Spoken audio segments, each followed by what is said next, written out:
Fala galera, mais um JC na Veia Podcast e hoje eu tô aqui com o pastor Jorge Bruno da banda Resgate, baterista da banda Resgate. Jorge, é um prazer ter você aqui. Prazer é meu, obrigado o convite. Eu que agradeço. Que seja um tempo bom pra gente. Amém, eu que agradeço.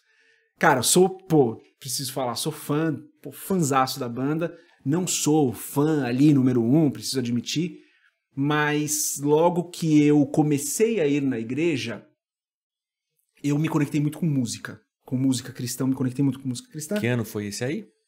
Aí você me apertou, isso foi 98, 97 talvez, mas aqui a memória tá falhando, 96, 98. E o primeiro álbum que eu ouvi de vocês foi o On The Rock. Tá. Foi On The Rock, comprei o On The Rock, troquei o Novos Rumos, dei um álbum do Cidade Negra para uma amiga, peguei o Novos Rumos, porque ela tava saindo da igreja e tal, e ela me deu Novos Rumos, eu dei um álbum do Cidade Negra para ela, e daí o único que eu não tive foi o primeiro, Vida, Jesus, Rock and Roll, não tive, mas daí tive todos até um ou dois depois do acústico, eu tive todos. Tinha todos os CDs e tal, putz, cara, curtia demais, assim, demais, então foi um prazerzaço ter você aqui, de verdade, fico muito feliz.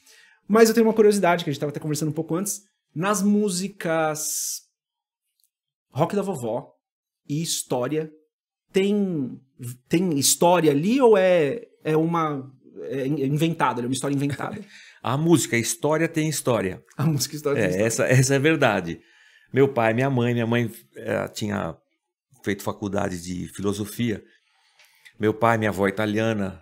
Meu avô, citado na música, é o avô de mãe, que era da Congregação Cristã do Brasil. Então, tudo ali é história, tudo ali é verídico. Já a música, a avó, o rock da vovó, essa não, essa é só... É só música. É só música, é só uma viagem, assim, não tem nada de... A gente nunca usou droga, a banda inteira... Mas falava muito com o público que ouvia, né? E era o momento, né? O Hamilton é neto de pastor, eu e o Zé fomos para a igreja muito novos, 11, 12, 13 anos, então a gente nunca teve Isso contato. Isso para católica ou para evangélica? Para evangélica. Para católica a gente nasceu, né? Vocês nasceram na igreja católica? Sim, nascemos. Fizeram tudo. Primeira comunhão. E aí a gente foi para a igreja evangélica, não deu tempo de fazer a crisma. Mas a primeira comunhão fizemos lá na Praça da Sé. Fizeram na Praça da Sé, que legal, na igreja cara. da Sé, na escola. As escolas, né, que eu estudei na ditadura, né? E dentro de uma perspectiva de um país católico. Então, na escola pública estadual, quando você chegava na 4ª série, todo mundo fazia a primeira comunhão na Praça da Sé. Que legal, não sabia disso. Lá na nossa escola era assim, não sei em todas, mas na nossa era assim. E aí o Zé chegou na 4ª série, eu estava na 3ª e o Zé na 4ª, ele é um ano mais velho. Aí ele foi fazer, eu quis ir junto. Aí nós fizemos. A gente tem as fotos em casa. Foi legal. E logo depois foram para Aí minha mãe, em 78, minha mãe foi para a igreja evangélica. Era uma igreja do lado da nossa casa, a Igreja Batista. E ela levou a gente. Então, no final de 78, eu fui com o Zé. E em 79, a gente acabou batizando, convertendo, essas coisas todas. E na música, fala que o teu pai foi depois, né?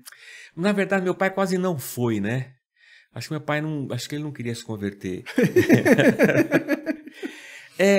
A conversão, ela de algum modo, ela é sempre um pouco assustadora, assim, essa coisa de virar crente e de não poder beber, não poder fumar, perder os amigos. Isso é uma coisa difícil de você processar, assim.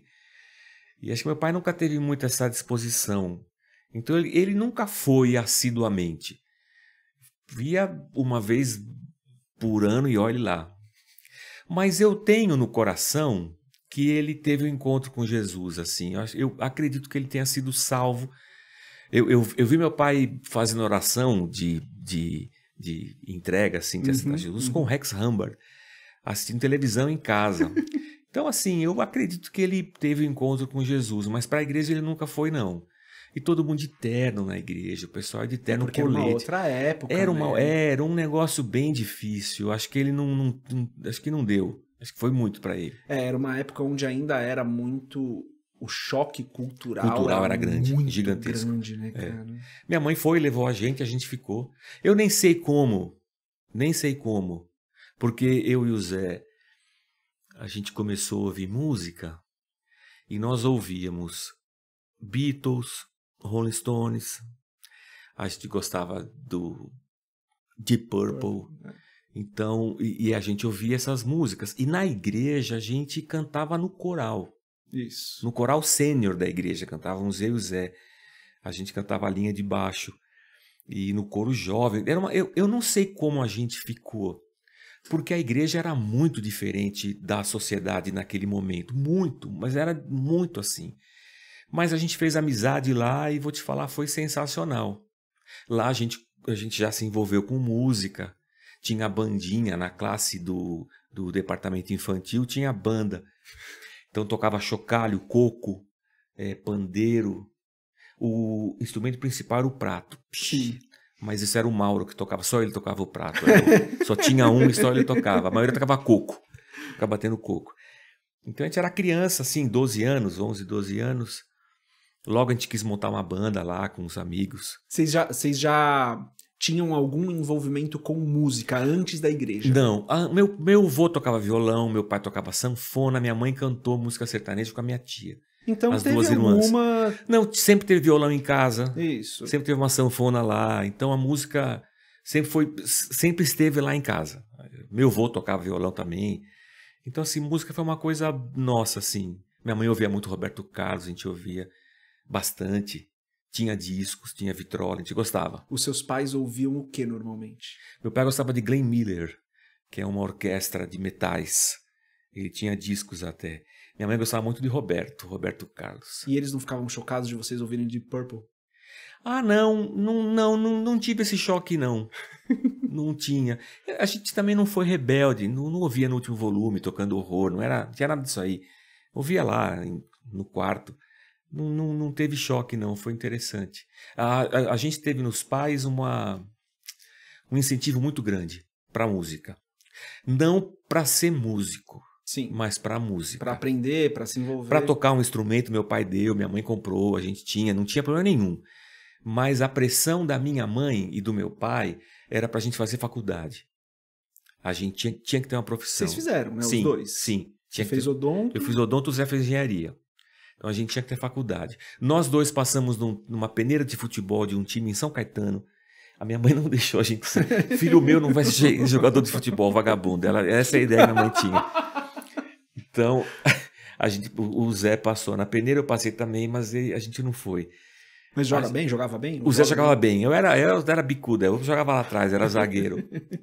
Zagueiro truncudo. Mas a gente tinha que estudar. Então a ideia de ser músico nunca passou na cabeça da gente. Não, vou ser músico. E na igreja, naquela época, ser músico era um negócio... Era impossível. Não existia música na igreja. Para você ser músico, só tinha uma opção, que era ser... Como é que era o nome? Eu até brinquei com a minha esposa esses dias.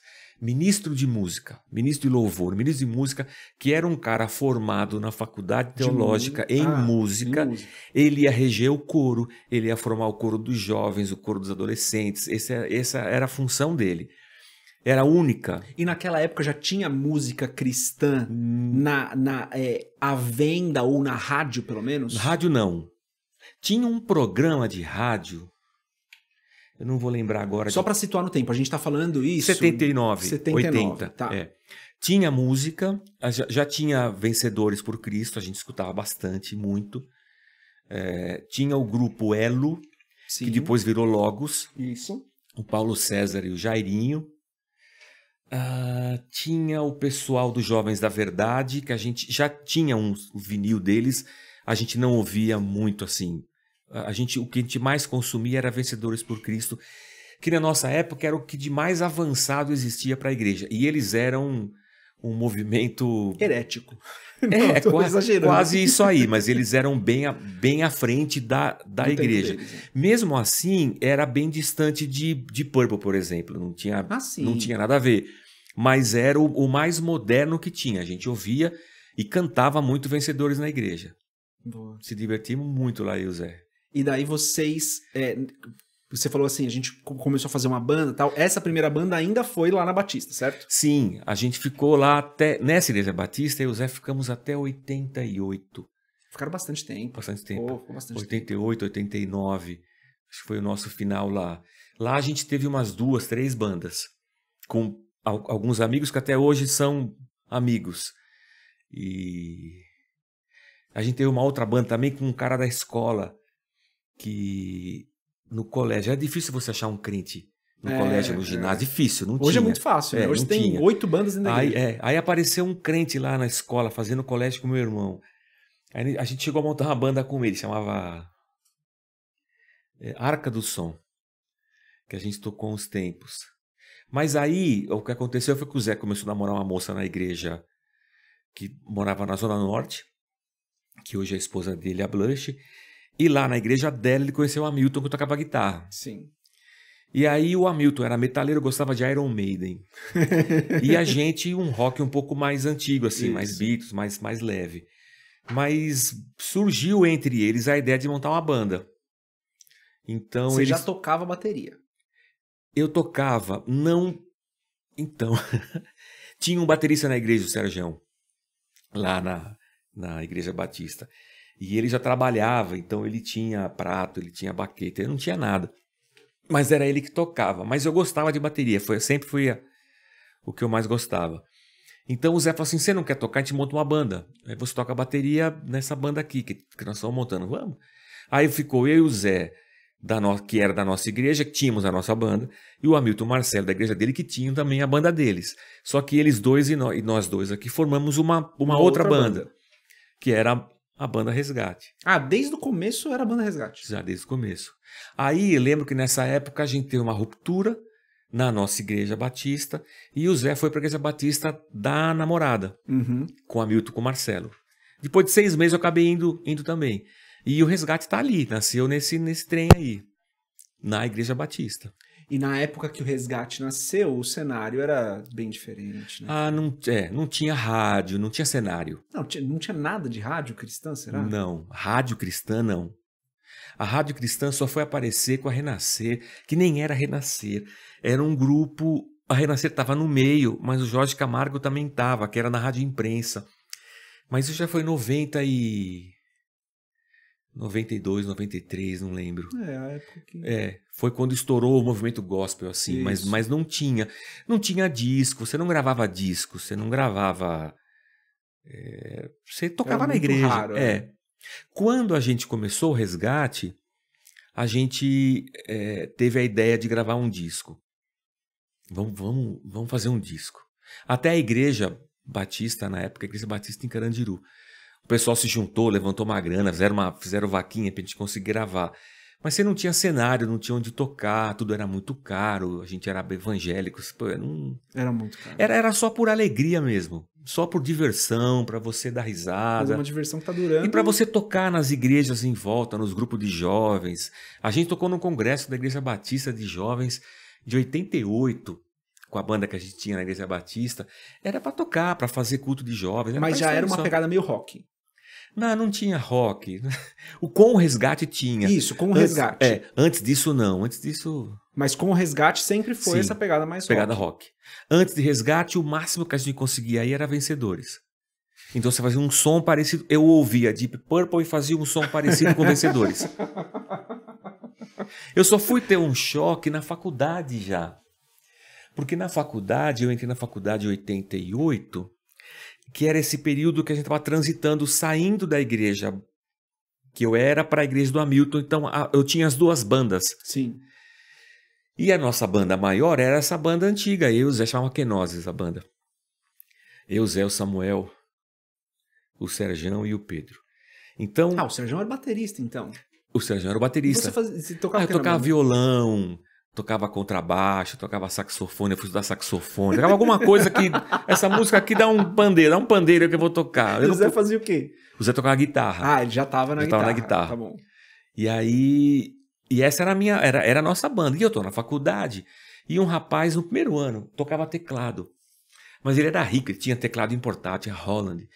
Aí, eu também tenho uma banda. Eu falei, a sua banda é do quê? Eu fiquei... Naquele momento, eu tive um choque de realidade. Porque eu estava acostumado a conversar com o pessoal da minha igreja. E lá na igreja a gente tinha uma banda. Não tinha essa coisa de rock ou de não rock. Era o que a gente fazia. E quando eu fui conversar com ele, e ele perguntou pra minha banda do quê? Eu fiquei, vou falar o quê agora? Não era nada, era música da igreja, assim, era uma MPB. A gente bebia muito de Vencedores, mas era MPB.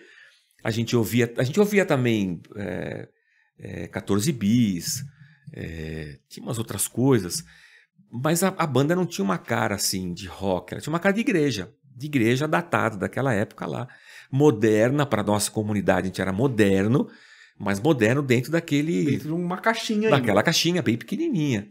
Eu falei pra ele, blues, rock e blues. Aí eu falei assim, caramba, eu tive que mentir pro cara, minha banda é do quê, né? Nem sei do Nem que sei é. do que é.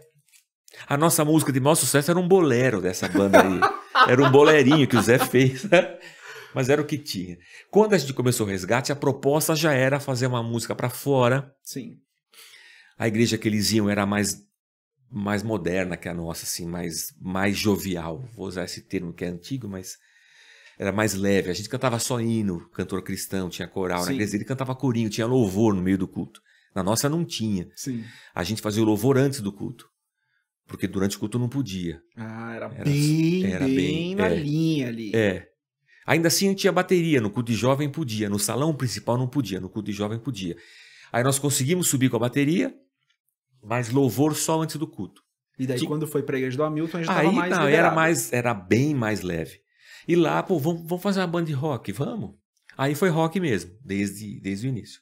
Que foram, as primeiras músicas foram as que Rock foram. da vovó, mestre, aquelas coisas lá. Que foram pro primeiro álbum. Foram pro primeiro álbum. Mas a gente estava lá, foi lá na Igreja Batista, naquele universo. Só que já paralelo a isso aí, já tinha Renascer. Isso, que Já estavam começando. movimento... A Renascer começa em 86, eu acho. Já era um movimento grande, eles faziam as reuniões de segunda-feira. Isso. A gente foi assistir Era uma na casa duas... ainda, Estevão, acho. Ou já era numa igreja? Era lá num lugar? prédio de uma igreja alugada, igreja árabe, lá na Vergueiro. Mas quando nós fomos, já era o prédiozão, lá na Lins Vasconcelos. A gente ia também, tinha um pessoal de uma igreja evangélica lá no Ipiranga, não vou lembrar o nome agora, era tio Renan, tio Cássio, Manga, que era, a gente ia lá, mas eram movimentos para-eclesiásticos na nossa época. Sim. Tipo, quem vai lá não vai pro céu, né? Só Batista vai pro céu. A gente era Batista, era um movimento para-eclesiástico. Tinha o tio Cássio e o tio Renan. O tio Renan fazia reuniões de evangelismo com banda no Vão Livre do MASP de segunda noite. Isso. A gente chegou aí lá, isso 79. E a gente ia lá pro tio Cássio. Ouvia as músicas, gravava com um gravadorzinho, tirava e cantava na igreja nos nossos cultos de jovens. Então, um movimento foi acontecendo, aí veio a Renascer. Tinha um amigo nosso da nossa igreja que foi para Renascer e acabou falando da gente lá. A gente foi tocar uma, duas vezes.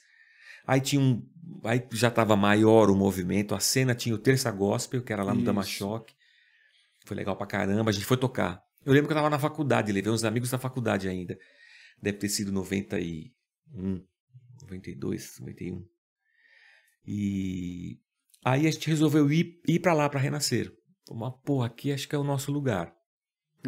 O pastor abençoou, vão na bênção, Deus abençoe. E lá a gente seguiu a vida. E daí, voltando para a música História, vocês falam também, não sei, eu acho que foi o Zé que compôs, provavelmente, você fala que a maioria das composições eram dele. Letra, a maioria do Zé. Fala também da avó e do vô. É. Né? E como que era essa relação de vocês com eles? Quase nenhuma. Pô, minha avó falava italiano, né? Ela não falava português? Ela falava uma mistura. O italiano que ela falava é um dialeto. Eu descobri porque uma vez a minha esposa me encheu, a gente foi estudar italiano. Acho que são uns 6 meses só. Ela te convenceu. Ela me convenceu. Isso, ela me convenceu, a gente foi estudar italiano. E aí eu lembro que eu falei tudo que meu avô, minha avó, meu pai falavam. Ela falou assim, isso aí não é italiano não, isso deve ser um dialeto. Isso é qualquer coisa menos italiano. Então minha avó falava um dialeto, minha avó era muito fechada, meu avô morreu, eu nasci em 67, meu avô morreu em 68. Ah, nem conheci. Então minha avó passou a usar, ela devia ter uns 50 anos, ela começou a usar vestido preto e nunca mais tirou. Então minha avó era uma senhora, com 50 anos, ela era uma senhora que falava um italiano misturado. Então eu não tenho nenhuma lembrança de eu conversar com a minha avó, ou sentar no colo dela, ou ter uma risada, nada. Zero. Porque ela já tinha perdido o marido, tava Já, no luto. é um luto, uma mulher muito amarga, assim, da vida, da circunstância, fugiu da guerra, um negócio difícil. Meu avô mineiro tocava violão.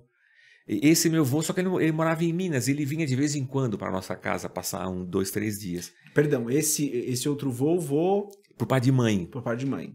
Ele era um jagunço mineiro.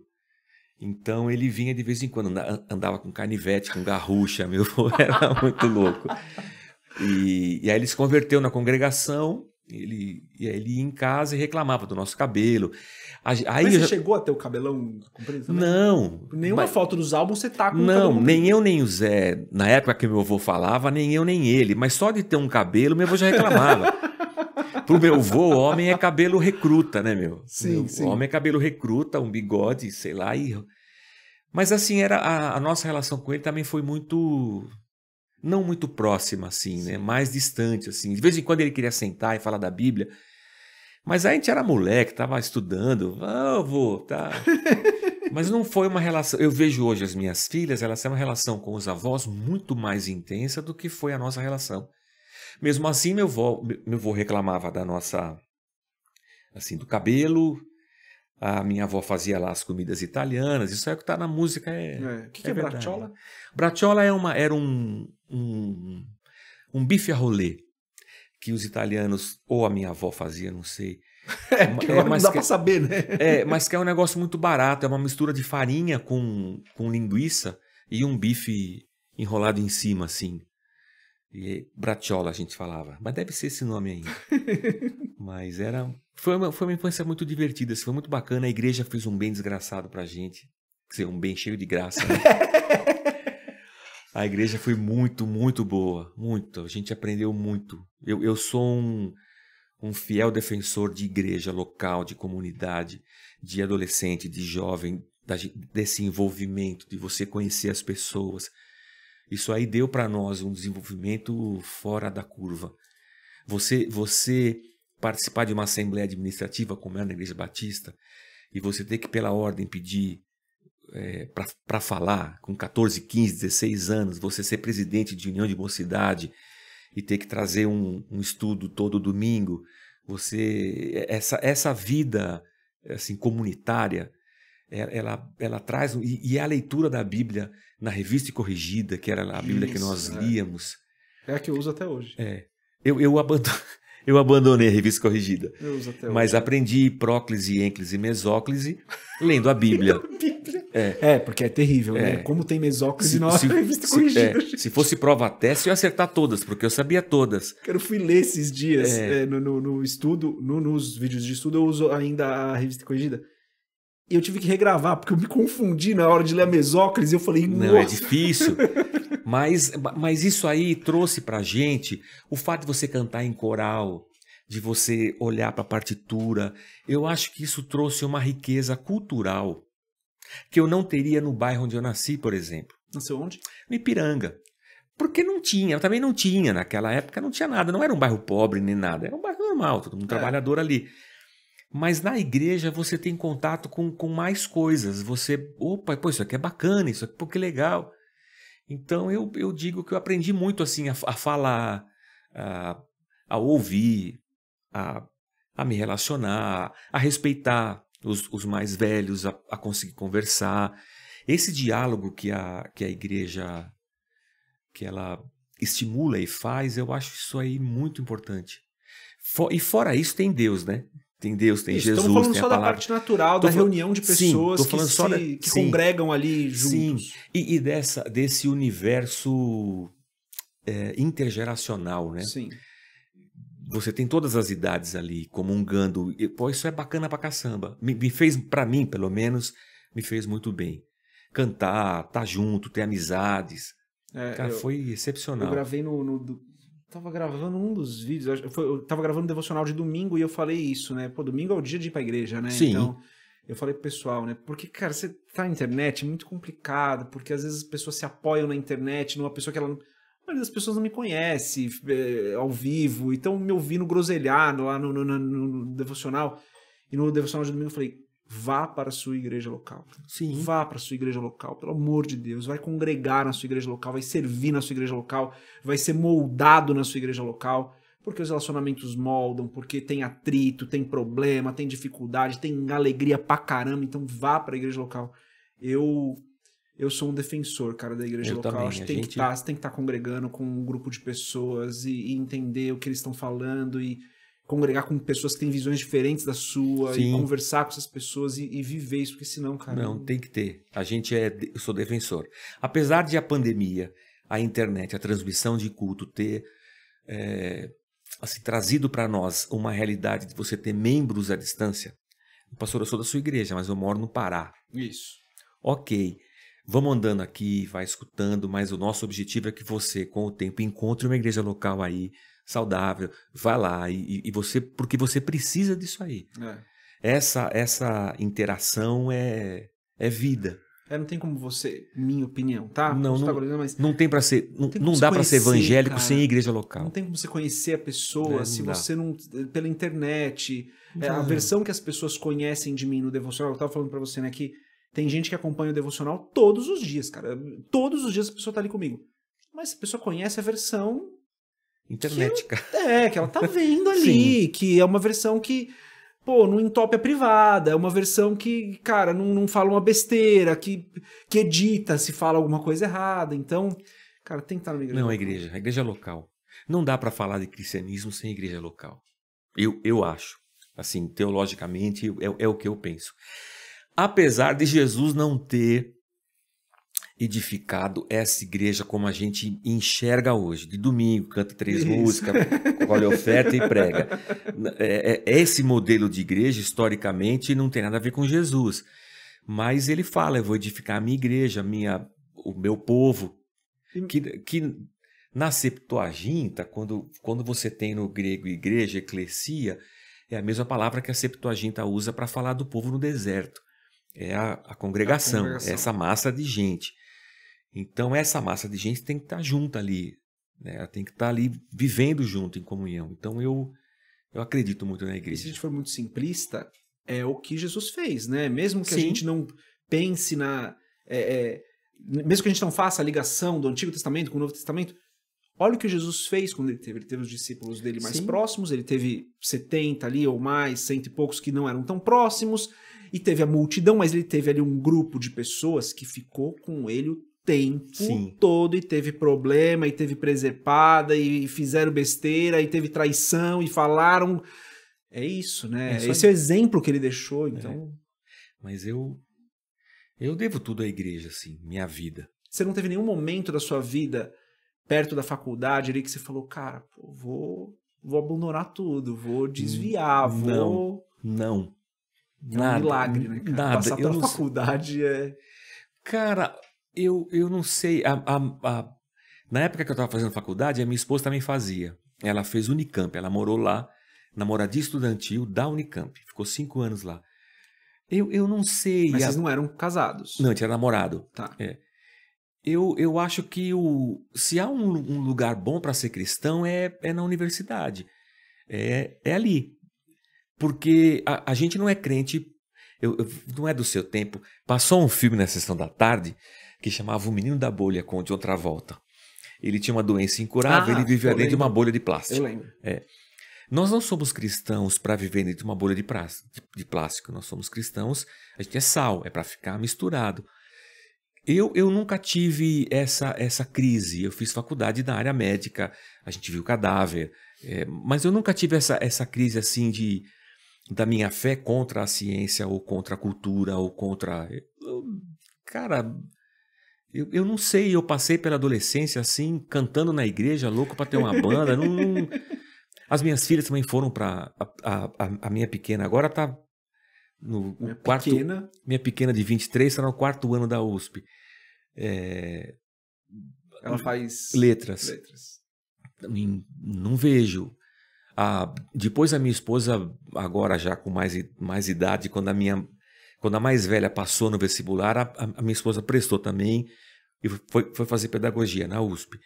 E não... Me assusta evangélico que fala mal da universidade como se fosse um berço do diabo, de comunismo, qualquer coisa assim. O meu cabeleireiro, uma vez cortando meu cabelo, e ele é bem de extrema direita. Eu sei que a gente não fala de política aqui, mas olha, ele falou assim: o problema do Brasil é aquela USP.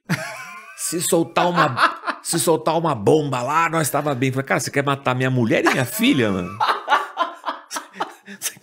Você quer matar minha mulher e minha filha, que entrou lá por causa de cota, porque estudaram em escola pública, você quer matar minha filha? Para com isso, né? Mas o problema é a falta de representatividade cristã nos lugares que os cristãos acham que não tem que estar lá. E o problema é uma base de fé muito rasa, é um cristianismo que é dessa bolha, que não conversa com o mundo, que não se permite o diálogo. Aí quando eu vou conversar, não tenho argumento nenhum, porque eu vivi dentro de uma bolha e não... Pô, acho uma bobagem. Mas não tive crise nenhuma, nem eu nem o Zé. Que bom. Eu passei pela faculdade com algumas ali, foi o momento onde eu deixei de ir na igreja, mas estava sempre assim, tô errado, cara, eu sei que eu tô errado. Mas foi quando eu me converti. Porque eu comecei a ir na igreja muito antes, mas eu fui me converter depois da faculdade. Eu falei, não, cara, não dá, essa vida aqui não dá, não é pra mim, eu preciso voltar. Cara, em 86 eu fui conversar com meu pastor William. Ele ia ser missionário batista e ele ia pro Chile com a esposa. Na viagem pro Chile de ônibus, nossa, teve um acidente, o ônibus capotou e ela teve uma fratura e ela ficou com uma quase paralisia da perna, da parte inferior. E aí ela foi melhorando, ela andava com a bengala, com muita dificuldade, e eles não puderam ir para o campo missionário. Sim. Então ele acabou por ser pastor. E eu acho que isso foi um negócio mal resolvido, sabe? Uma dificuldade. E ele foi ser pastor lá na nossa igreja, uma igreja de russos, de famílias.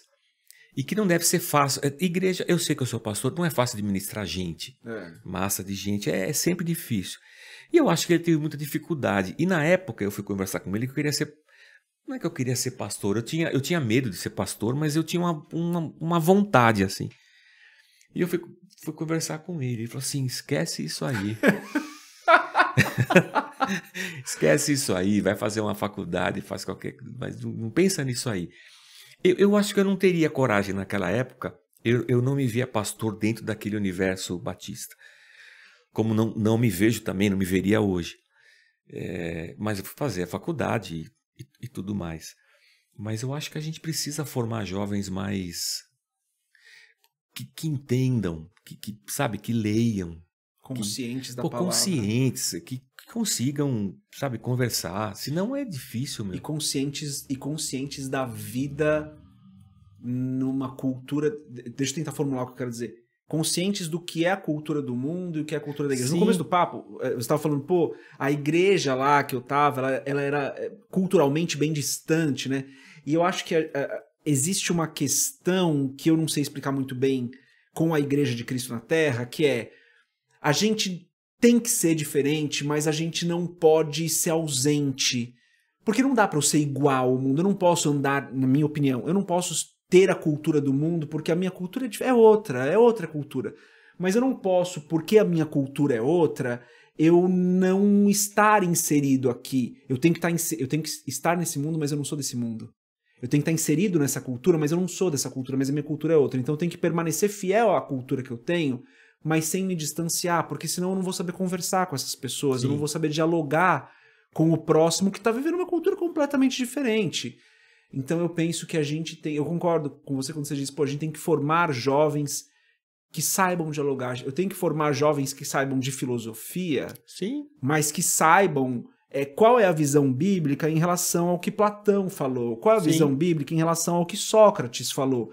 Porque senão daí ele vai ouvir um professor falando e ele não vai ter discernimento para separar as coisas. A gente formar uma cosmovisão cristã nos fiéis da igreja. Como é que eu enxergo esse mundo aqui? A partir de Cristo e das Escrituras, como é que eu leio o mundo, como é que eu enxergo o mundo. Mas eu conheço o mundo, porque eu vivo nele, não dá para não viver nesse mundo aqui. Deus não, se fosse assim, eu acho que seria bacana. O cara aceitou Jesus, já sobe. Ele vai embora. Eu não sei como é que o pastor estaria ali pregando ainda, né? Mas acho que Deus ia manter só os pastores. Você ficar aí pregando, mas eu vou levando o povo. Mas não, a gente vive, a gente come, a gente bebe, a gente trabalha, a gente estuda. A nossa vida é vivida nesse mundo aqui. Então não dá para eu ficar fora dele. O que eu preciso testemunhar é que há um sistema nesse mundo aqui, eu penso. Há um sistema aqui que ele é anti-Deus. Ele é anticristo. É um sistema de ódio, ele é um sistema antropocêntrico, egoísta, consumidor. Ele é um sistema. E a gente carrega ele para a igreja então, e demora muito para a gente se livrar disso. Então eu preciso... Quando você fala a gente tem que ler filosofia, a gente tem que saber identificar o que está por trás desse sistema e como que o meu cristianismo responde a isso. Entende, lê isso aqui e defende a sua fé aqui. Eu lembro, um tempo atrás, eu nunca fui das humanas, eu era das biológicas, né? Então eu não tive uma juventude de muita leitura. Sim. Eu fui ler depois que fui fazer o seminário.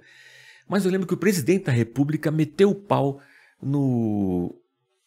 na pedagogia do oprimido, Oh, meu Deus, hein? Paulo Freire. Do Paulo Freire. Paulo Freire. Professor Paulo Freire. E eu me lembro que eu fui a minha filha fez o colégio na USP, tem a faculdade de educação da USP, mantém lá uma estrutura chamada Escola de Aplicação, que é para filhos de professores e de funcionários. Quando sobra a vaga, eles abrem e assim qualquer pessoa pode ir lá inscrever, tem um sorteio, desde fundamental até o médio. Sim. E a minha filha, a minha esposa foi estudar lá, viu lá um cartazinho, vagas abertas, inscreveu minha filha, a mais nova. E ela fez o ginásio, fez o colégio lá. Nossa, que legal. Médio, né? Ensino médio. Ensino médio. Ensino médio. Na formatura dela, a formatura era em frente à livraria. Quando eu entro assim na livraria, primeiro livro que está lá, Pedagogia do Oprimido. E aí eu lembrei, putz, o presidente meteu o pau, vou ler esse livro. Mas ele não meteu o pau porque é professor, porque era o, sei lá, o presidente. É porque, dentro de uma visão, eu acho, distorcida de um cristianismo dualista, isso aqui é do diabo e aquilo ali é de Deus. Eu falei, vou ler essa tranqueira aqui. Comprei o livro, li. Falei, cara, por que eu evito que os meus jovens... Cara, leia. Entenda o pensamento. Converse com isso aqui, ó. Conversa com a Escritura, conversa com Deus, conversa, entenda e responda. Fala do que é a sua fé. Então o que eu acho hoje é que a gente vira um gueto, né? O evangelho vira um gueto, as igrejas viram um gueto. Elas nem conversam entre si. Cara, você é mais novo, mas no meu tempo, isso não era assim falado, era meio velado, né? Mas a melhor doutrina é a batista. É assim que eu aprendi. Batista é a igreja mais certa que tem. Ao ponto de eu jovem pensar assim, cara, ainda bem que eu não me converti na Assembleia de Deus, eu ia pro inferno. Porque só o Batista vai pro céu. Mas uma criança, pô, era isso que eu pensava, né, meu? Então, o Batista não consegue conversar com o presbiteriano. Nem o presbiteriano com o outro. A gente não conversa nem com outra denominação, que dirá com o mundo. E esse mundo que eu tenho que ser sal dele. É um desafio para nós pastores, um desafio para a igreja. Mas a gente precisa formar pessoas que saibam dialogar. Eu lembro quando eu lembro de 2 momentos muito importantes, acho que na minha formação. Eu sempre li muito. Eu sou de exatas, mas eu sempre li muito, né? Minha esposa até brigou comigo essa semana. Falou, tem que parar de comprar livro, tem que começar a ler, porque só tá comprando. Mas quem lê gosta de ter livro. Não tem como, cara. Chegou o livro hoje. Esse aqui chegou hoje, ó. Aí, ó. Que é do Pablo Deiros. Um comentário muito bom. Comentário. E eu lembro que eu li um livro de filosofia chamado Mundo de Sofia. Um livro livro bom. Da história da filosofia. A história da filosofia passa rapidamente por toda a história da filosofia. Termina de um jeito ali que eu não gosto. Eu tiraria a última parte ali do livro. Mas pra mim foi muito importante. Porque eu falei, legal, agora eu sei o que essa galera fala. Não vou me moldar pelo que eles estão falando aqui, mas... E daí depois ganhei do meu cunhado, na época, um livro que chamava... Ele falou, pô, você precisa ler esse livro aqui. Ele sempre foi muito esquerdista, meu cunhado. E ele falou, pô, você precisa ler esse livro aqui, que chama Cristianismo e Marxismo. Que o livro tenta fazer uma conexão entre o que tem no cristianismo, que o marxismo também fala. Sim. E apesar de eu discordar de uma porrada de coisas, estão lá, cara, eu li o livro, aquilo não mudou, mas não mudou o meu jeito de entender as coisas profundamente. Legal, pô, que bom que eu li, que eu entendi. Um outro que eu li também, que putz, ninguém lê, que eram Os Deuses Astronautas. Tá. Que é um livro interessante, você fala, pô, eu concordo com o que o autor tá falando. Não concordo, mas tá bom. Mas eu não preciso concordar, preciso conhecer. Isso. Não concordo nem com o que alguns aqui falam, não vou concordar com os caras lá, não. Mas me ajudou a ter uma visão crítica de algumas coisas. Sim. Falar, pô, acho que isso aqui não é legal, cara. Acho que isso aqui... E me incentivou a ler a Bíblia para poder responder essas questões. Então, eu concordo, cara. A gente tem que formar pessoas que saibam trabalhar mais conversar com o mundo, conversar com as filosofias, ideologias do mundo, porque senão a gente vai se fechar numa bolha que não vai poder tocar rock. Não vai poder tocar rock. Quando eu entrei no seminário, o professor falou assim, se você quiser conhecer o mundo que você vive, você tem que conhecer Marx e você tem que conhecer Freud. Se você quiser conhecer esse mundo aqui, ó. Esse mundo aqui. Isso no seminário, no seminário teológico. Teológico. Agora eu entrei no seminário em 2014. Você tem que conhecer. Nas aulas de filosofia. E eu fui ler bastante para poder entender. Mas eu acho que é essencial a gente conhecer o mundo, pô. Como assim? A gente é muito doido, né? Quando Paulo diz assim, não vos conformeis com esse mundo, eu sempre tive uma leitura disso aí muito caricata. É a roupa do mundo, a música do mundo, a festa do mundo. Porque era esse mundo que a igreja dizia que eu não podia. O cinema. Tinha lá na Igreja Batista que a gente se converteu, já, não é do nosso tempo, mas uma geração, duas para trás, o pessoal foi excluído porque foi no cinema. Então, exclui porque foi no cinema. Então, mas não é isso que Paulo está falando. Está falando desse sistema do mundo corrompido, porque o homem vive essa sistemática. É isso aqui que a gente tem. É uma tradução difícil, né? O conforme, de não se conformar, é uma tradução complicada. É, né? Tomar a forma, até isso. O cosmos ali, o sistema, né? Cara, é difícil, mas não tem um ponto onde a gente tem que tomar... Isso é engraçado, né, cara?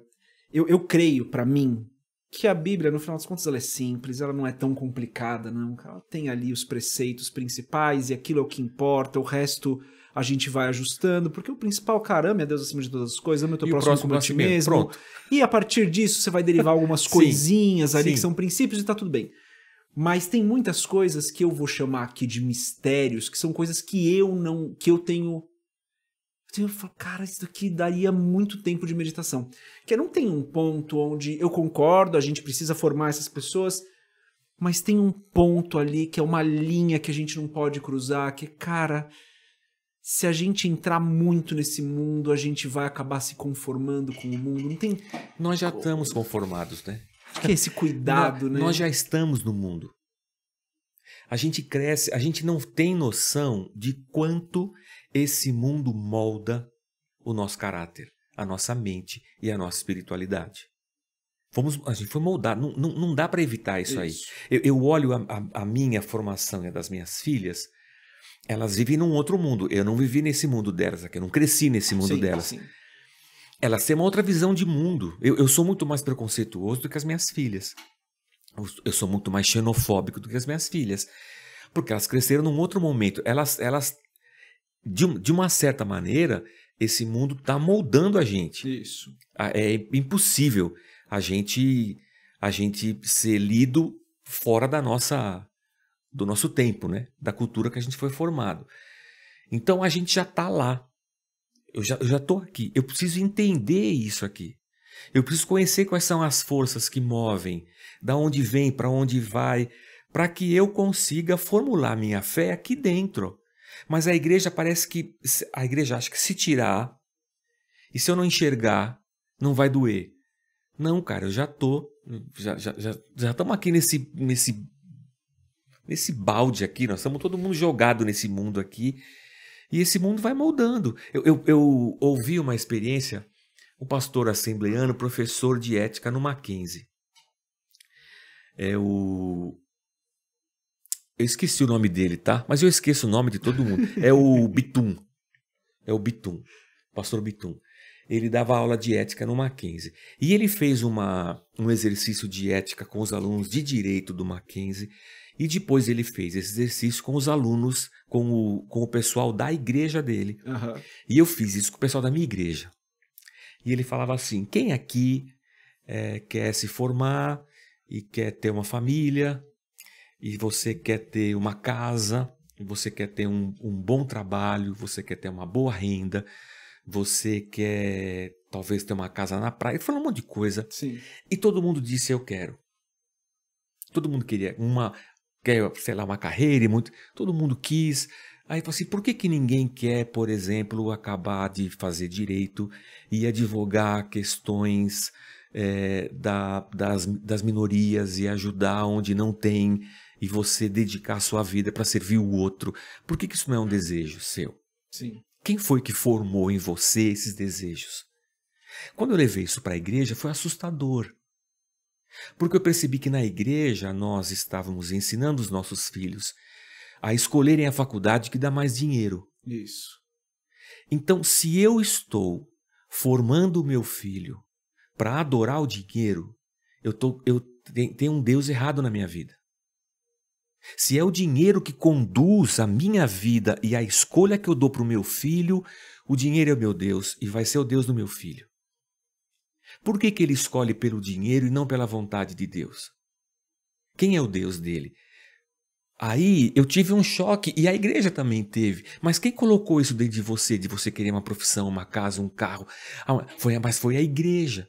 Eu falei, então, a igreja, a própria instituição igreja, contaminada por esse mundo... Não intencionalmente, mas não contaminada com a mentalidade. Com a mentalidade. Então, não vos conformeis com esse mundo. Eu não só estou conformado, como eu trouxe essa cultura para dentro da minha visão. E eu ensino isso como se fosse Deus querendo dar para você uma boa vida. Por que ninguém quer ser médico nas regiões ribeirinhas? Por que ninguém quer ser enfermeira na África? Por que ninguém quer ser advogado de causas? Por que eu só quero? Porque esse mundo aqui, Isso. na força dele, tá me moldando. Tá me contaminando. Tá me contaminando. E eu tô preocupado com a saia. Eu tô preocupado com a bebida. Eu tô preocupado com o cabelo. Eu tô preocupado com coisas que eu acho que não são a preocupação de Jesus. Porque essas coisas não vão me tirar de Deus. Mas essas outras aqui vão, porque eu já tenho um outro Deus na minha vida. Sem eu perceber, eu tenho um outro Deus na minha vida. Então isso é um negócio assim, para mim, assustador. E como que o jovem que ouve isso... Porque esse é um tema muito bom, né? Como é que o jovem que ouve isso... Eu acho que eu tenho uma resposta aqui, mas como que o jovem que ouve isso vai poder falar, pastor, entendi. Vamos imaginar um jovem da sua igreja. Pastor, entendi, cara. Pô, jovem entendeu, né? Ele sempre entende rápido. Ele sempre entende muito rápido, o jovem. Pastor, entendi. E ele começa a se aprofundar nas questões filosóficas e sociais positivas, questões positivas, mas ele começa a distanciar o coração dele. Fala, pô, mas aí a igreja tá fazendo errado, aí a igreja tá fazendo errado, e a igreja é errada, e quem tá certo é... Como que esse jovem que vai passar por essa pequena crise na fé dele pode fazer com que o coração dele não seja contaminado pelo pensamento de que, sim, a igreja tá errada. A igreja tá errada e quem tá certo é a pessoa tal que tá lá fazendo o que a igreja não tá fazendo. Como que ele guarda o coração dele para que isso não contamine? A igreja precisa ser uma igreja crítica da sua própria missão. Ela tem que entender o seu lugar no mundo e ela tem que estar ensinando o evangelho de Cristo. Porque esse cara, ele vai para lá ouvir essas coisas e ele vai comparar isso com o evangelho de Cristo. E se ele comparar com o evangelho de Cristo, se o que ele aprende na igreja é o evangelho de Cristo, ele vai ter uma resposta sempre para lá. Mas se o que ele está aprendendo na igreja é um bairrismo, é uma doutrina, está fora do evangelho, está aprendendo a ser próspero, qualquer outra coisa, ele vai dizer, a igreja está errada. E ela está mesmo. Você falou aqui sobre o marxismo, né? Uma coisa que bate na minha cabeça, e eu fico questionando, porque, por exemplo, Na época em que Marx olha para o sistema do mundo e ele fala assim, isso aqui vai explodir. Ele olha para o capitalismo e fala assim, porque ele estava olhando o quê? Ele estava olhando uma criança que entra na fábrica 6 horas da manhã e sai 10 horas da noite. Ele está vendo um povo oprimido por um sistema que está sugando toda a vida, o tempo e a energia. Ele está vendo isso aí. Eu acho incrível um ser humano ter essa visão.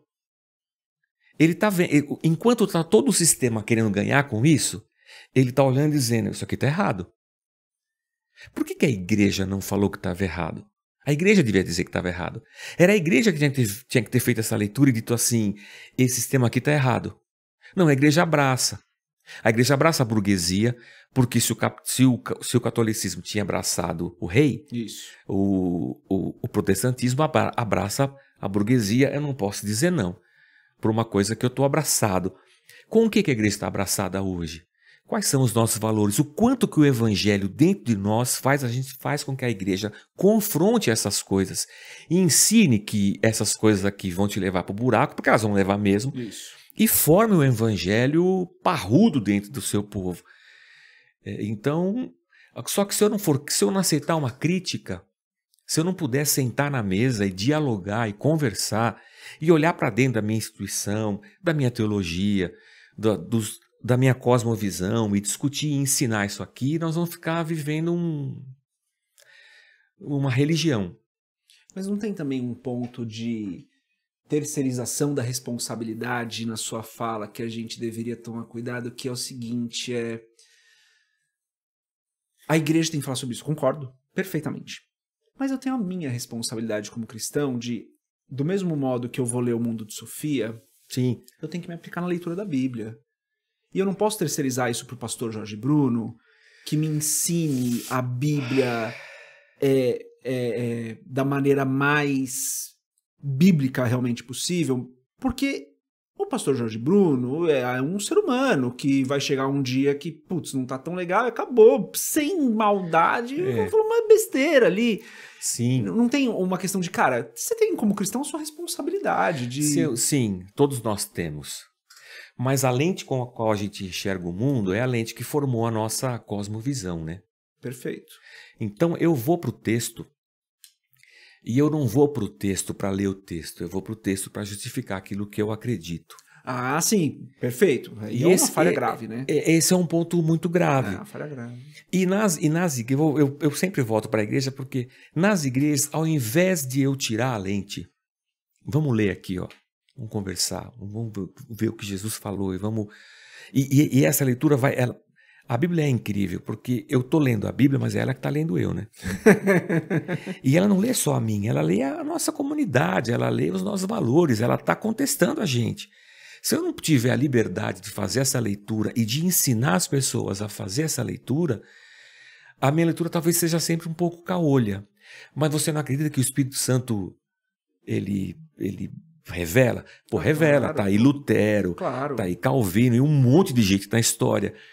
Mas o ser humano individual tem a responsabilidade dele. E sempre vai ter. Cada um responsável por si mesmo. Desde Zacarias, quando o povo dizia os pais comeram uvas verdes e os filhos ficaram com a boca amarrada. E Deus vai dizer, nunca mais você vai dizer esse provérbio em Israel. Cada um é responsável por si mesmo. Isso. Mas como igreja, organização, eu sou pastor, instituição, eu preciso me dedicar a ensinar da maneira mais crítica e clara. Eu vou assumir esse meu papel também formador. É isso, é que eu acho que é uma via que ela não é... O que eu quero dizer com a minha fala, que foi uma fala de contestação, né? Sim. É que não é uma via de mão única, né? Não. Eu tenho o papel do pastor de ensinar a palavra de acordo com o que Jesus queria dizer. Eu tenho o papel do cristão de ler e estudar a palavra profundamente para que a palavra te revele no seu pessoal. Sim. Assim como eu tenho a responsabilidade do cristão, que a gente está falando, de estar numa igreja local para ser moldado, para ser mudado, para ser trabalhado.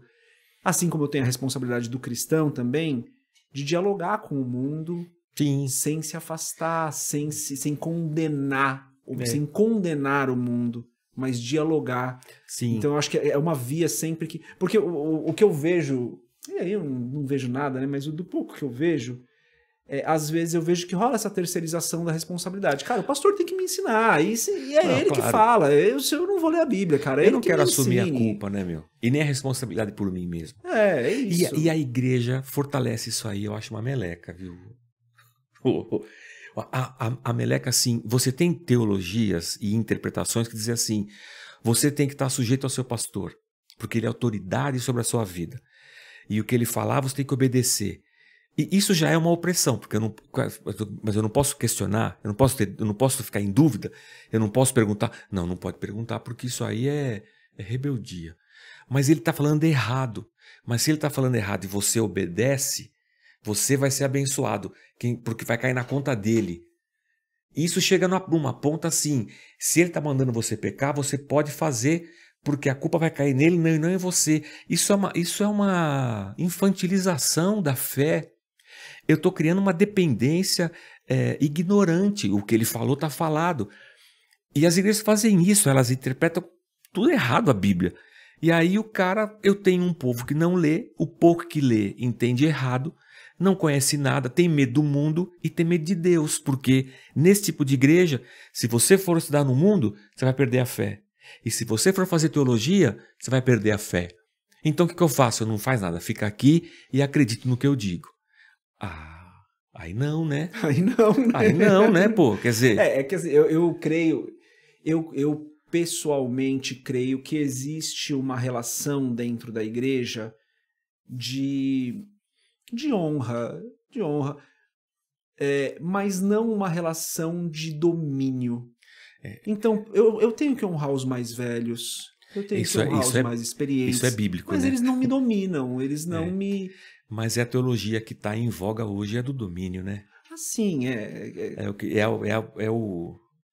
o que está nas igrejas que não né? são saudáveis, sem generalizar, né? Nas igrejas que não são saudáveis, o domínio ele persiste.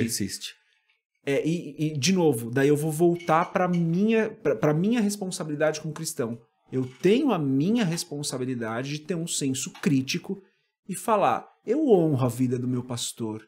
É o meu pastor, ele fala da minha vida, ele me conhece, ele sabe os meus defeitos, ele tem que ter liberdade de falar que eu estou errado, mas ele não me domina.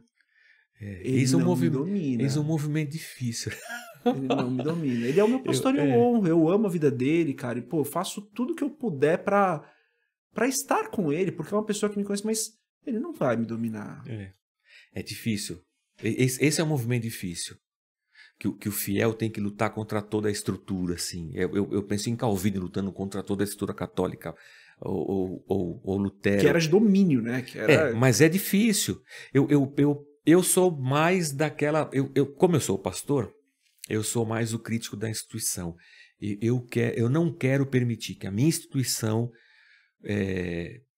oprima, pese e impeça esse fiel aqui, essa pessoa de ler, de estudar, de contestar, de entender, de ir a fundo, sabe? De poder tirar as dúvidas, de ter dúvidas, de conviver com dúvidas, com paradoxos. Eu não quero impedir. Eu quero que a pessoa viva. Porque deixar isso aí só nas costas dele...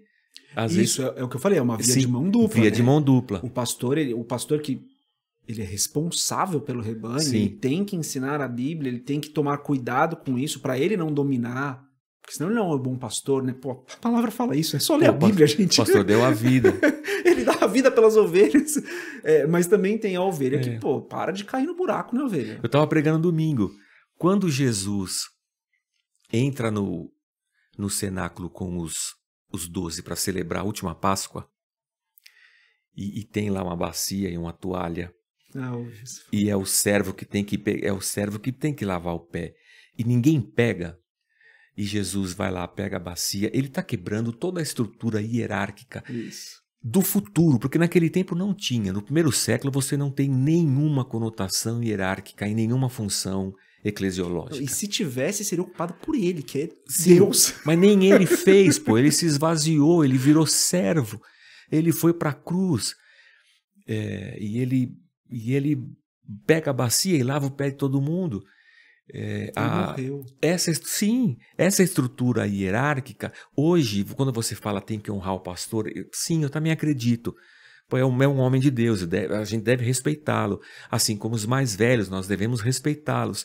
Mas isso, dentro de uma estrutura hierárquica e de domínio, para você transformar isso aqui num... É muito fácil. É muito fácil. É muito. Assim, é a Você corrente tá com o microfone natural. na mão. É água ladeira abaixo. Isso, é muito fácil. Então eu preciso ser crítico. Quanto que eu, na minha estrutura, na minha instituição, quanto que a gente não está pesando muito a mão, espanando o parafuso, apertando até onde não pode, sugando as pessoas. Não dá, vamos...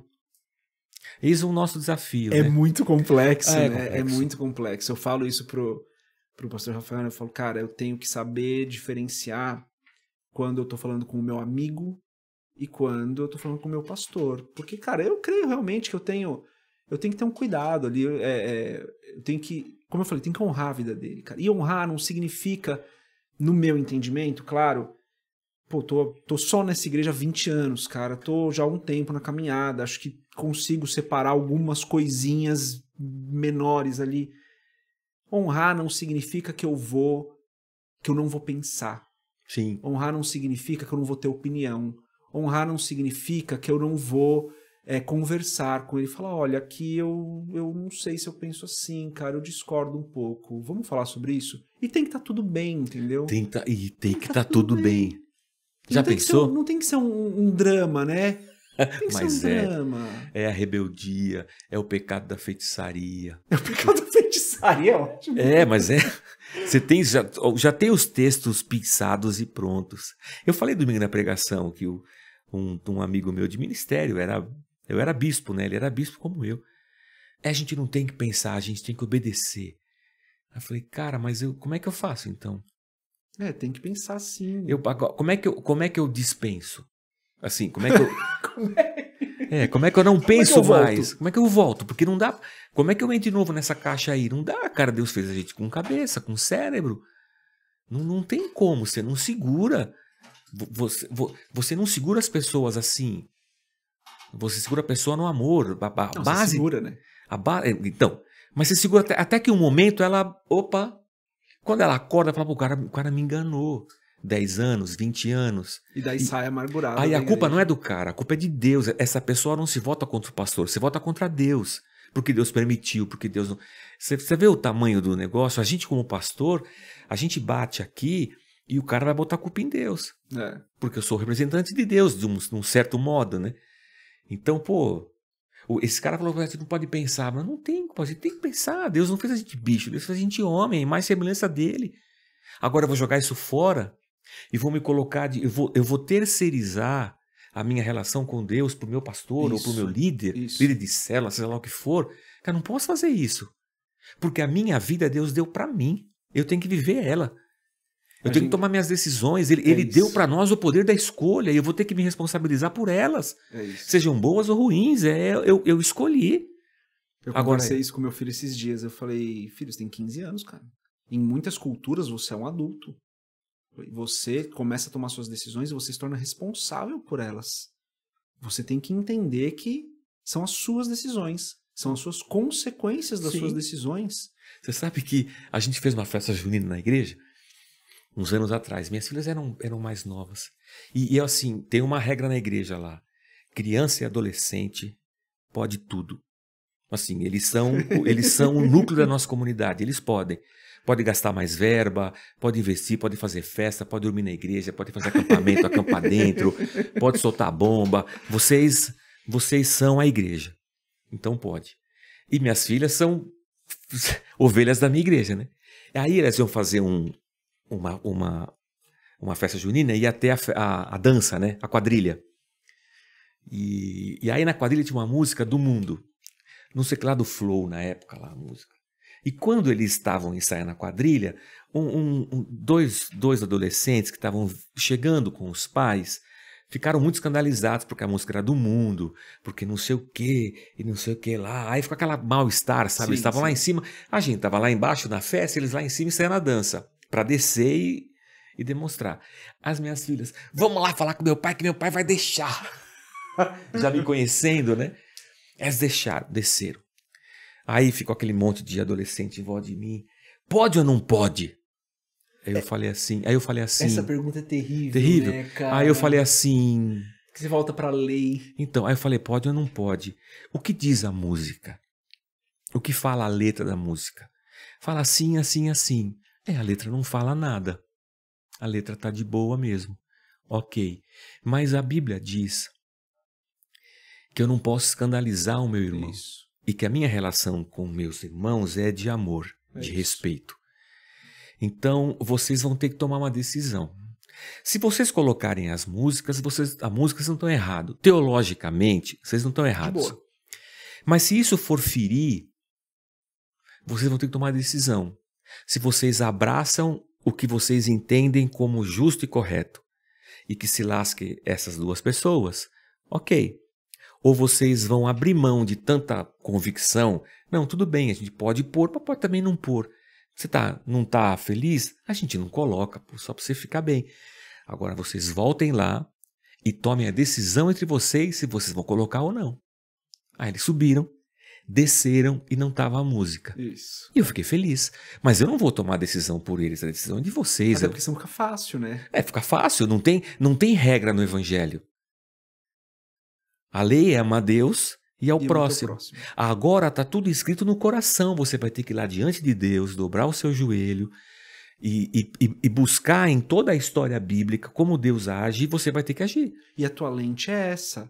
Ame ao teu próximo como a ti mesmo. Se você estivesse no lugar dele, o que você gostaria? Você ia gostar que os caras... Isso. A lente é essa. É verdade, né? Então, boa, então não coloca música. Mas se eu crio jovens dizendo o que pode, o que não pode, quando ele chegar num mundo que pode tudo... É muito mais legal. Lógico. É muito mais legal o mundo que pode tudo. E muita coisa que eu dizia que era ruim, não é bom. Ele vai numa festa. Eu nunca usei droga. Eu vou dizer isso aqui agora com muito respeito, assim, né? Eu nunca fumei uma maconha, nunca usei cocaína. Mas deve ser bom. A experiência. A sensação deve ser muito boa, de êxtase, de prazer. Aí eu falo assim, não, isso aqui é ruim. Aí o moleque vai lá, experimenta e é bom. Pô, o cara tá me enganando, isso aqui é bom pra caramba. Agora, não, a experiência é boa, mas isso aqui vai te matar. É isso. Isso vai te viciar, você vai ficar preso. Ok, mas uma hora você vai ter que tomar essa decisão, mas eu não vou te enganar que é ruim. Então, acho que a nossa formação, às vezes, ela é muito... Está muito ainda na lei, né? Do que pode, o que não pode, isso não, isso sim. E aí eu acabo não colocando a pessoa em contato com essa realidade que a cerca e que em algum momento vai bater lá. E daí a gente volta naquele ponto que a gente estava falando sobre a nossa... Como que a gente vive num mundo e a gente tem uma cultura que não é a cultura do mundo, mas a gente precisa influenciar esse mundo. A gente é sal. O sal tem que estar misturado. O sal não pode estar fora. Mas é tudo isso que a gente está falando... é de um nível de maturidade... grande. Que não é simples. Então, mas aí eu tenho que fazer uma escolha, né? Eu, igreja, preciso fazer uma escolha. Eu vou tratar o meu povo como um povo maduro e vou ensiná-los a amadurecer. Vou dar o evangelho para eles nu e cru e nós vamos conversar e você vai crescer, vai dar trabalho. Vai demorar um tempo lascado. Eles vão sofrer. Vou sofrer pra caçamba. Eu vou passar anos aqui me matando. Ou eu vou criar as regras e pode, não pode, acabou. Cara, a gente não vou fala ter trabalho sobre isso nenhum. Na igreja com alguma frequência. Não. A regra é fácil. É lógico. A regra é confortável. Pra todo mundo. A regra é quentinha. Porque a regra tá simples. Você não precisa interpretar. Não. A regra é a regra, é sim ou não. Não preciso nem sentir, não preciso sentir, não preciso ter relação com Deus, não preciso nada. Isso. Me relaciono com a regra, não relaciono com Deus. Eu só preciso seguir a regra. Eu tinha um senhor na igreja, um tesoureiro. Até hoje ainda é o tesoureiro. Ele um dia veio falar comigo. Eu trabalhava numa escola, era professor, e a escola cada vez oprimindo mais o professor. Capitalismo, né? Pagando menos, exigindo mais, aquelas coisas todas. E na festa junina, os professores todos tinham que trabalhar, obrigatório. E se eles fossem comer qualquer coisa na festa, tinha que comprar. Tem que pagar. E os professores tinham um acordo. Eu sou professor, estou na barraca do cachorro quente. Eu não vou cobrar do outro professor. Acho que não. Não quero nem saber, não vou cobrar. Aí eu vou tirar xerox, eu vou usar a máquina da escola, com o papel da escola, um monte de coisa, eu não quero nem saber. Porque já é a mente do sistema. Um está oprimindo, o outro está tentando se defender. Eu nunca falei sobre isso em pregação nenhuma. E um dia ele vai falar comigo. Pastor, você está me atrapalhando, você tá acabando comigo. Por quê? E riu, né? Eu falei, eu ri também. Por quê? Porque você fica pregando aqui, aí eu vou na escola. Quando eu vou usar o papel da escola, eu me sinto mal. Não importa se o cara está me oprimindo ou não. Não é certo eu usar o papel dele. Então não usa. Então não tô usando mais. Aí na festa, eu vou comer na barraca, eles não querem cobrar, mas eu vou pagar. Então eu tô dando dinheiro lá. Eu falei, tá certo. Então paga. Paga. Então o jeito de você... Aí alguém vai... Isso eu penso assim, você tá dentro de um sistema corrompido e dentro desse sistema, numa situação tão simples que é uma festa junina, você tá mostrando para eles o que é ser sal. Isso. O que é respeitar, o que é estar debaixo de um padrão moral mais elevado do que o do mundo, de uma responsabilidade pessoal, de uma escolha por tomar a decisão certa, ainda que isso me custe. É assim que eu sou sal. Conseguindo ler como é que esse oprime, como é que esse defende, como é que o meu evangelho entra nesse meio aqui, ó, subvertendo todos esses valores e indo para a cruz. Então, se eu não conseguir ensinar isso aqui, se as pessoas não amadurecerem nesse nível, não dá, não vamos nem começar. Mas é muito difícil ser crente, né? Porque... Difícil pra caramba. Eu sempre faço referência a essa ministração de um dos pastores da igreja, o pastor Daniel veio aqui já, e nessa ministração ele fala sobre lei e graça. E ele fala, muito resumidamente, ele fala assim, a lei é pra dentro, a graça é pra fora. Porque, e eu não estou falando do seu tesoureiro, eu estou usando um exemplo. Sim. Muito rapidamente, uma pessoa com essa atitude passa a julgar o outro que não faz o que ele faz. Pô, mas eu entendi que eu vou pagar. E você que vai na mesma igreja que eu, que vai na igreja do vizinho, você não está pagando, eu tô certo, você tá errado. Aí já ferrou tudo. É muito difícil, né? Porque já não é evangelho. Isso, mas é porque é muito fácil, né? É tão rápido que a gente chega nesse lugar. É por isso que a gente precisa ter a lei. Essa administração é muito importante. Ele fala sobre isso. Ele fala, cara, a lei é pra dentro. Se você criou a sua lei... Vou dar um exemplo que eu sempre dou aqui, mas você não conhece. Eu tenho um dos meus padrinhos de casamento. Ele não assiste Harry Potter. Não assiste Harry Potter e ponto final. Porque ele entende que aquilo é bruxaria... Mesma igreja que eu, cara, uma pessoa que eu amo profundamente, um cara sério. E eu não tenho problema nenhum. Assisti umas 2 semanas atrás o 7, parte 1 com a minha filha. Mas ele entendeu, esse meu padrinho de casamento, que a lei é pra dentro. Ele não assiste, mas ele não condena o irmão que assiste. Mas eu não vou assistir, não vou chamar ele pra assistir. Porque eu sei que vai escandalizar ele. Vai chocar, pra quê, né? E eu não preciso assistir, eu não tô preso ao filme que eu preciso assistir de qualquer forma. Porque eu prefiro amar o meu irmão e ter um tempo de qualidade com ele. Então olha como é difícil, né? Lógico que é difícil. É muito difícil nós convivermos com o pecado do outro. É muito difícil. Eu acho que esse é o maior desafio nosso como igreja. Porque nós como igreja queremos resolver as coisas. Eu quero resolver a vida do irmão. Quero tirar ele do pecado, porque nessa igreja aqui só pode ser assim, ó. A intenção nem é ruim, talvez. Não, a intenção é péssima. Não, porque veja só, quem nos convence do pecado? É o Espírito Santo. É o Espírito Santo. Não sou eu, não é a igreja, não é o pastor, não é uma regra escrita, é o próprio Espírito Santo. E esse irmão está aqui na igreja. Estamos nós dois andando. Nós dois estamos sujeitos ao mesmo Espírito. Qualquer intervenção minha no sentido de querer moldar o meu irmão a partir do meu senso de justiça, de certo e errado, é uma ingerência que Deus não deixou pra gente. Ele não falou pra gente corrigir um ao outro. É para nós suportarmos uns aos outros. Estou eu disposto, a nossa igreja está disposta a receber esse pecador e andar com ele? Porque pode acontecer dele morrer sem se livrar desse pecado. Isso, pode acontecer. Pode acontecer. Está salvo, Mas ele não vai lutar contra isso aqui a vida inteira. Tudo bem da gente andar com ele assim? Somos nós mais perfeitos do que ele? Mas você não tá lutando com os seus pecados, assim como eu tô Então, lutando? Algumas lutas diminuem com o tempo, outras tá amenizam, todo mundo mas tá todo mundo lutando. lutando. Por que eu quero impor o meu padrão pro outro? Eu não posso fazer isso aqui. Cada um no seu, cada um internamente se permitindo ser transformado por Deus. Então eu entendo, meu irmão. Pô, você tá nessa luta aí, eu também tenho a minha. Vamos junto. Pô, você caiu? Levanta aí. Vamos embora. Vamos com força. Vamos pra próxima. Não, a gente aponta o dedo, a gente faz fofoca, a gente julga, nós é fogo. E tem pecado que, eu falei disso numa gravação recente. Pecado que aparece, pecado que não pecado aparece. Que a gente aceita. Tem muito Ah, pecado tem um que a gente monte. aceita, Pelo né? amor de Deus. Gula é um pecado que a gente aceita. Sim. Tá tudo bem. Sim. Tudo bem, não. Eu entendo o que eu tô dizendo, Não, né? sim. Nós, como evangélicos, Sim. aceitamos a gula como se não fosse pecado. Marido que bate em mulher. Como se... Evangélico deixa, porque a mulher tem que ser submissa. Isso abre uma porta para um machismo estrutural gigantesco que a igreja abraça.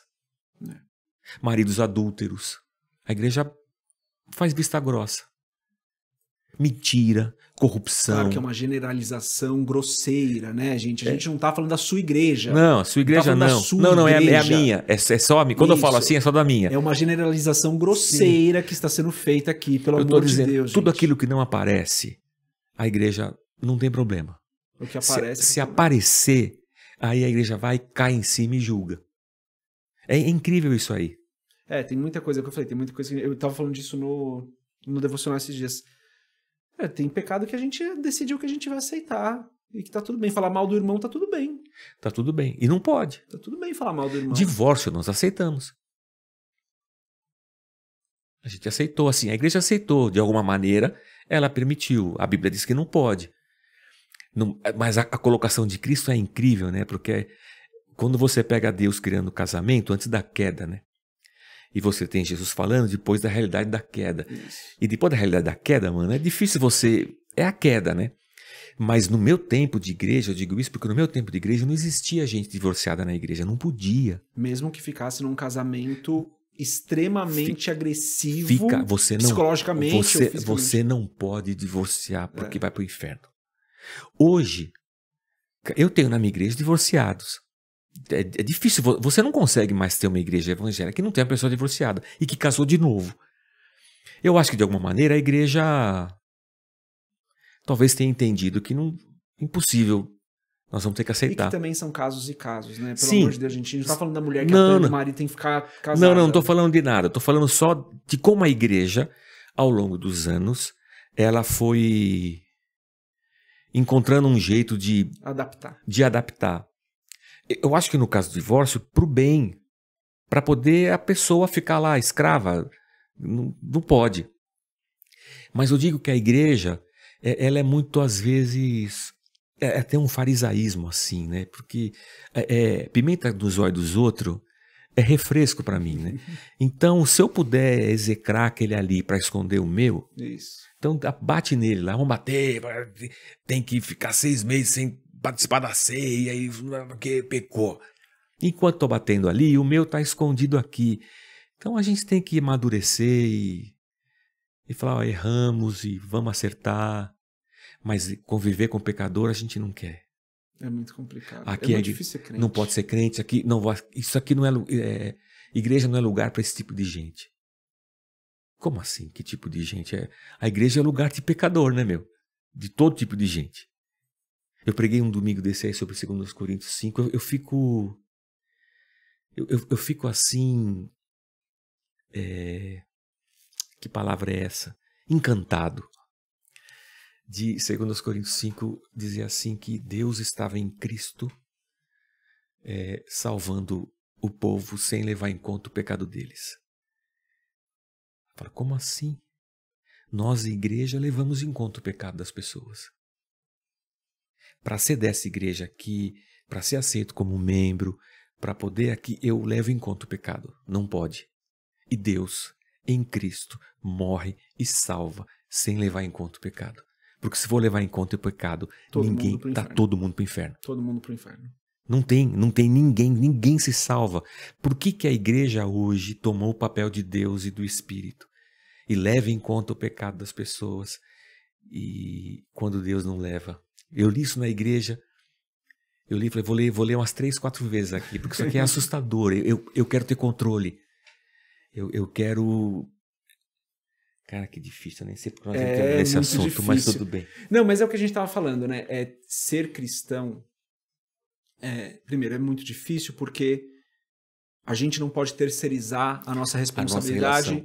A gente não pode terceirizar a nossa relação com Deus, a gente não pode terceirizar a nossa responsabilidade de conhecer a palavra, a gente não pode colocar na figura de uma pessoa de Deus que a gente precisa honrar, na minha opinião a gente precisa honrar, mas que não é você, que não toma suas decisões. Gente, a gente ouviu já casos, eu não tô à frente da igreja como você, mas a gente ouviu o caso da pessoa ligar pro pastor para saber se poderia pintar a casa de tal cor. Se pode tirar férias.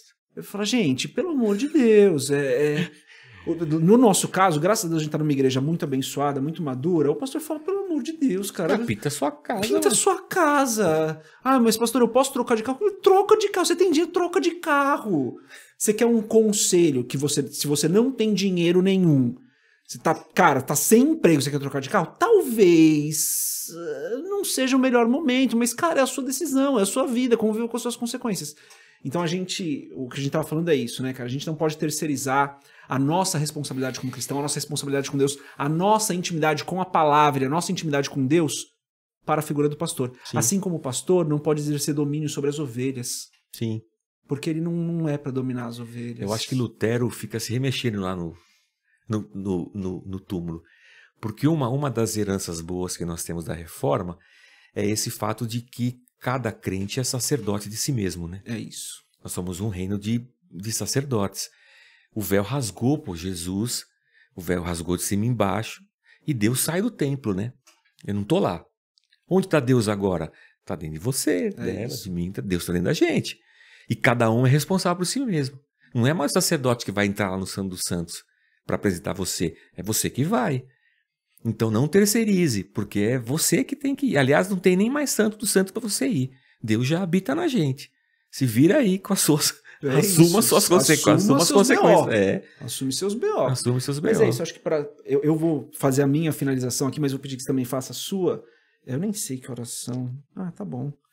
Tem um monte de coisa que eu não falei, mas eu penso que é isso, né? Pra gente finalizar, do meu ponto de vista, seja um cristão consciente, seja um cristão maduro, seja um cristão que tem intimidade com a palavra, que tem intimidade com o Espírito, que tem intimidade com Deus, e não terceiriza a sua responsabilidade para outras pessoas. Num nível de amadurecimento, use a lei para dentro e a graça para fora, e num nível de amadurecimento, entenda que sim, você precisa honrar os seus pastores, mas você não é dominado por eles, porque você tem o seu relacionamento com Deus. Mas sim, você honra. E essa relação ela é extremamente difícil e complexa, e talvez a gente nunca compreenda ela 100%, mas eu entendo que sim, você tem que pensar em tudo isso, e vai levar muito tempo para você descobrir o que isso significa. Vai um tempo grande. Eu digo assim que eu não tenho pressa. Não sei quando Jesus vai voltar, e eu penso que a igreja é um projeto para a vida toda. É isso. Então, eu tenho até a volta de Jesus ou até a minha morte, para ser igreja e para viver. Então, vamos devagarzinho, a gente chega lá. Para que pressa? É isso. Para que não vou tirar o pai da forca? Vamos devagarzinho que a gente chega lá. E de tudo isso que a gente falou, como que você finalizaria? Cara, eu finalizo assim, não há lugar mais, para mim, no meu ponto de vista, mais bacana do que a igreja. Para eu gastar minha vida servindo ao próximo, para eu criar meus filhos dentro de um ambiente saudável, para constituir a minha família, não tem lugar mais legal. O corpo de Jesus Cristo, a igreja local é o lugar mais maravilhoso que existe. Não tem coisa melhor do que gastar a vida servindo a Deus.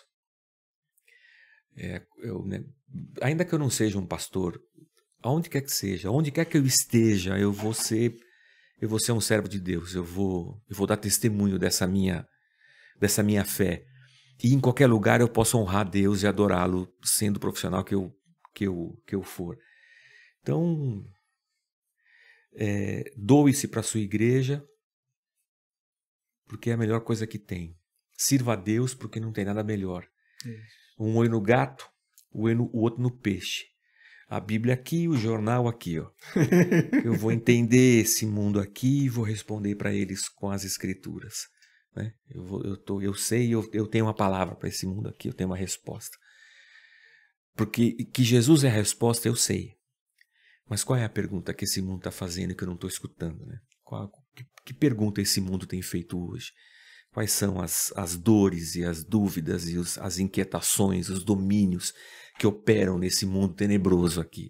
Eu preciso ler esse jornal aqui para responder, para poder dar uma resposta certa. Faça isso e seja feliz. É isso. Case, arruma uma namorada, case. Se você é menina, arruma um namorado, crente, case e seja feliz. É isso. Que Deus ajude. Olha. E ouça música, ouça Resgate. Ouça Resgate, vai ter show agora. Vai ter show lá no Tatuapé, não vou tocar agora no Carnaval. Ouça Resgate. Ouça no muita Carnaval música. Vocês vão tocar onde? Rapaz, nós vamos tocar no interior de Santa Catarina. Ah, então... Daí, e num outro acampamento no sei lá onde. E daí vai ter o show no Tatuapé, aniversário da igreja. Isso, dias 11 e 12, né? São as duas agendas. Tinha aberto só 12, não era? Era só 12 e te abriu 11, porque encheu o 12, né? A gente está celebrando 15 anos da igreja local lá em Tatuapé. E aí vai ter o show. A gente sempre faz um show do Resgate. Quando é aniversário da igreja aqui, a gente faz show. No Hamilton, quando é aniversário, a gente faz show em Guarulhos. Quando é no Zé, a gente faz também. Então, a gente é tudo que a gente tem, né? Como diria o rapper brasileiro, tudo que nós tem é nós. Então, a gente faz os shows. Aí, dias 11 e 12, estaremos lá. O link vai estar aqui na descrição para quem quiser comprar. É isso. E vamos. Jorge, obrigado. Obrigado verdade, você cara. pelo convite. Olha, foi Espero uma honra. Espero ter ajudado mais do que atrapalhado. Assim a gente espera. Cara, foi uma honra de verdade. Muito obrigado. Eu falei aqui um pouco sobre honra, né? E nas minhas limitações aqui, eu tento, de alguma forma, honrar a sua vida, de maneira que você vem aqui e fala, pô, foi legal, cara. Foi legal, foi bacana. Não me senti um estranho, não me senti desacolhido. Não, tô em casa. É isso, inclusive, eu já vou cara. esticar a perna aqui, vou deitar, vou dormir, amanhã eu vou embora. Não é o mais confortável, mas... É isso, Não, cara. tá Então, muito tudo bem. obrigado, de Muito verdade, cara. obrigado. Pra mim é uma honra que eu não tenho palavras pra descrever de ter você aqui na minha frente. Porque eu sou muito famoso, você sabe, né, meu? Eu sou muito famoso. Você é parado na rua? Sou. Você é parado na rua? Cara, você é Não, famoso pra não muito, caramba. é muito pouco, né? Mas sou. Famoso pra caramba. Você sabe que eu viajei com a minha esposa pra Gramado, ganhei uma viagem da igreja quando a gente fez 30 anos de casado. A igreja me deu um presente, uma viagem pra Gramado. Fui Uma eu e forma ela. de honrar. Sim. Aí nós fomos, hotel, tudo, os passeios. A gente tava passeando num buraco de um parque lá e tinha que descer uma ribanceira para ter um rio lá embaixo e vi um cara subindo, assim, um rapaz e uma moça, um casal, subindo e a gente descendo. E eu sabia que tinha que descer muito. E eu fui perguntar para ele se valia a pena a descida, porque eu já tava até desanimado. Nem sabia quem era. Vocês estão subindo? Falta muito ainda? Vale a pena a descida? O cara olhou pra mim. Não acredito. O cara era pastor, meu. Tava também passeando e curtia Resgate desde a infância. Falei, meu, como é que pode um negócio desse, né? Mas vira e mexe a gente é parado. Mas é pouco. Quem da banda aqui não é parado, que ninguém conhece? Ah, não sei. Eu sou o menos, que baterista fica no escuro, né?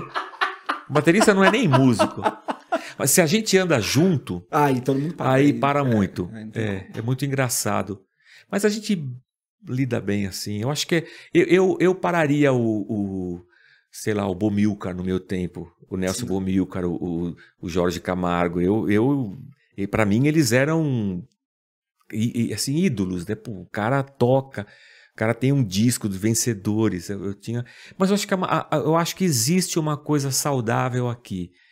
Que se você não passar pro lado de lá, se isso aí não virar uma idolatria, um negócio ruim, eu acho que tem uma coisa bacana, gostosa, assim. Não vejo com maus olhos. É que é muito fácil virar idolatria. A gente é muito... O fato da gente ser pastor, paralelamente à banda, a gente sempre foi pastor, então o nosso foco está mais no pastorado. A banda a gente se diverte, dá muita risada. Quando os caras vêm, a gente tira foto. Quando a gente faz show, a gente acaba, desce, fica lá sentado com os caras e fica até a última pessoa tirando fotografia. Vamos fazer festa, seja feliz, ouça música, ande com Deus. Assim, Isso. não uso roupa de artista, não tem essas coisas, sabe? Não monto visual pra fazer show. Vai lá e toca. A gente vai lá e toca, a gente é meio... a gente estraga o negócio. A gente tocou com Oficina. Acho que a Oficina... Agora. Agora, ele fez 2, 3 turnês com eles. Eu acho que a Oficina conseguiu incorporar mais esse negócio do ser artista, né? E da roupa e das coisas. E aí eu brincava com a minha esposa, né? Eu falava, mas eu voltei, eles têm as roupas, o tênis, sabe, o cabelo. E eu parecia um caixa de banco, normal. Aí elas riam, minha mulher ria. Você não quer usar, você quer usar essas roupas aí? A gente se diverte. Eu gosto deles, a gente brinca, mas...